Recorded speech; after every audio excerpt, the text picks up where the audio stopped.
அனைவருக்கும் வணக்கம். இன்னைக்கான இந்த வீடியோவில் உங்கள் பூஜை அறையில் இத்தனை விளக்குகளை ஏற்றி வழிபட்டால் வீட்டில் சகலவிதமான நன்மைகளும் கூடி வரும். எத்தனை விளக்குகள் நம்ம ஏற்றி இறை வழிபாடுகள் செய்யணும் அப்படின்றத பற்றி பார்க்கலாம். சில வீடுகளில் பார்த்தீங்க அப்படின்னா தினமுமே விளக்கேற்றக்கூடிய பழக்கம் இருக்கும். இன்னும் சில வீடுகளில் பார்த்தீங்க அப்படின்னா வெள்ளி செவ்வாய்க்கு மட்டும் ஏற்றக்கூடிய பழக்கம் இருக்கும். எந்த மாதிரி நீங்கள் விளக்கு ஏற்றினாலும் சரி, ஒரு சில முறைகள் இருக்குங்க.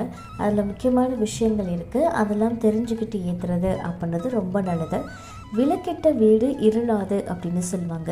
அதனால் மேக்ஸிமம் நீங்கள் வீட்டில் விளக்கேற்றுறீங்க அப்படின்னா தினமுமே விளக்கு ஏற்றுற மாதிரி பார்த்துக்கோங்க. தினமும் நீங்கள் விளக்கு ஏற்ற வீட்டில் இருக்கக்கூடிய அந்த கஷ்ட நிலைகள் அப்படின்றது குறையிறத உங்களால் பார்க்க முடியும்.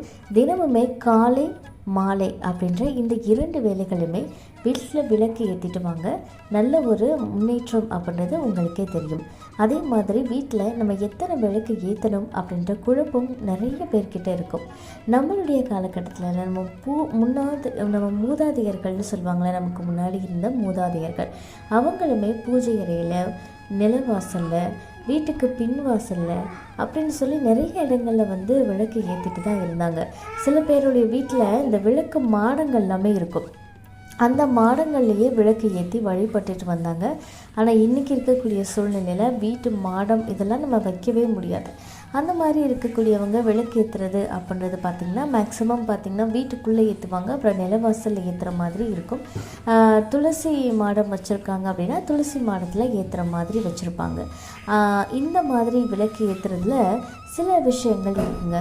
விளக்குலேயே பார்த்திங்கன்னா பஞ்சலோக விளக்கு இருக்குது, வெள்ளி விளக்கு இருக்குது, பாவை விளக்கு, சர விளக்கு, காமாட்சி விளக்கு, குத்து விளக்கு, கோடி விளக்கு, தூண்டா விளக்கு, அகல் விளக்கு அப்படின்னு பல வகைகள் இருக்குது. இதில் எத்தனை விளக்குகள் இருந்தாலும் உங்கள் வீட்டில் கண்டிப்பாக ஒரு அகல் விளக்காவது ஏற்றுவது அப்படின்றது ரொம்ப ரொம்ப நல்லதுங்க.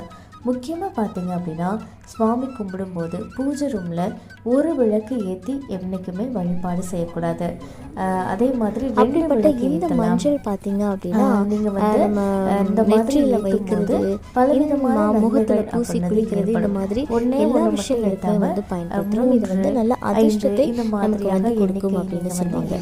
எந்த ஒரு இடத்துல மஞ்சள் இருக்கும் அந்த இடம் நல்ல அதிர்ஷ்டத்தை ஈர்க்கும். அங்கே தெய்வ அனுகிரகம் இருக்கும். அந்த தெய்வத்துடைய ஆசீர்வாதம் நமக்கு கிடைக்கும் அப்படின்னு சொல்லுவாங்க. அம்மன் கோவில் எல்லாம் நமக்கு மஞ்சள் அப்படின்றது பிரசாதமாகவே கொடுப்பாங்க நெற்றியில் திலகம் வைக்கிறதுக்கு. ஸோ அப்படிப்பட்ட இந்த மஞ்சள் நம்ம வீட்டில் எப்பவுமே இருந்தது அப்படின்னாலே ரொம்ப நல்லது அப்படின்னு சொல்லப்படுது. நமக்கு வாழ்க்கையில் நிறைய நேரங்களில் பிரச்சனைகள் அப்படின்னு சொல்லி ரொம்ப வருத்தப்பட்டிருப்போம். அதுக்கு ரொம்ப எளிமையான பரிகாரங்கள் கூட நமக்கு நல்ல ஒரு பலனை கொடுக்கும். முக்கியமாக பார்த்தீங்கன்னா இந்த ஜாதகங்கள், கிரகங்கள், இந்த நிலைமையை பொறுத்து தான் நமக்கு வரக்கூடிய பிரச்சனைகள் அப்படின்றது இருக்கும். அப்படிப்பட்ட சூழ்நிலையில நம்ம தூங்கும் போது தலையணைக்கு அடியில மஞ்சளை கட்டி வச்சுக்கிட்டோம் அப்படின்னா அது நம்ம ஜாதகத்துல இருக்கக்கூடிய கிரகங்களை கட்டுப்படுத்தும் அப்படின்னு சொல்லுவாங்க. முக்கியமா நம்மளுடைய ஜாதகத்துல பார்த்தீங்க அப்படின்னா இந்த வியாழனுடைய நிலைன்றது குரு அப்படின்னு சொல்லுவாங்க. குருவுடைய நிலை நமக்கு சரியா இல்லை அப்படின்னா பிரச்சனைகள் அப்படின்றது வந்துகிட்டே தான் இருக்கும். அப்ப குருவுக்கு உகந்த நிறம் அப்படின்னு பார்த்தீங்கன்னா அந்த மஞ்சள். அதனாலதான் மஞ்சள் நம்ம பயன்படுத்துறோம். அதே மாதிரி இது பார்த்தீங்க அப்படின்னா நமக்கு வாழ்க்கையில வெற்றியை கொடுக்கும். நம்ம வீட்டுல வாஸ்து தோஷங்கள் இருக்கு அப்படின்னாலே அது எல்லாமே சரி பண்ணக்கூடிய ஆற்றல் அப்படின்றது இதுக்கு இருக்கு.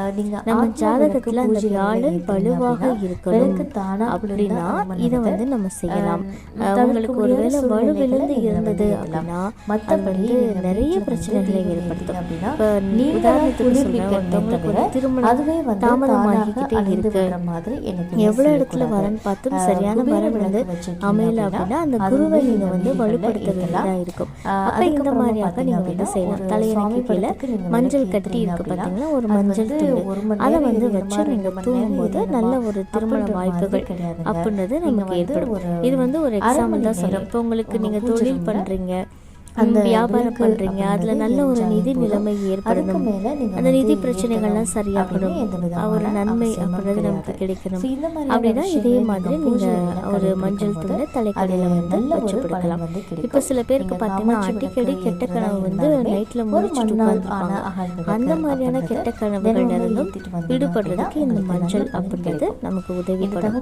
அது மட்டும் இல்லைங்க, நம்ம உடம்புல பார்த்தீங்க அப்படின்னா சக்கரங்கள் அப்படின்னு சொல்லி இருக்கு. அந்த அக்னி சக்கரம், இந்த மாதிரிலாம் நிறைய சக்கரங்கள் சொல்லுவாங்க. மொத்தம் 7 சக்கரங்கள் சொல்லுவாங்க.